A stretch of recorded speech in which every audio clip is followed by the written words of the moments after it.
సర్వభూమికి Asia పర్వతం, సంతోషమైన రమ్య నగరం. సర్వభూమికి ఆసియా పర్వతం, సంతోషమైన రమ్య నగరం. మహారాజుని మహామహిమతో, మహారాజుని మహామహిమతో పట్టణమంతా జ్వలించుచున్నది, ఆ పట్టణమంతా జ్వలించుచున్నది.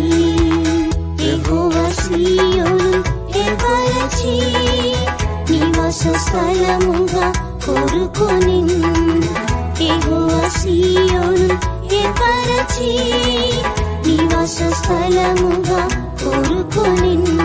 సీయోను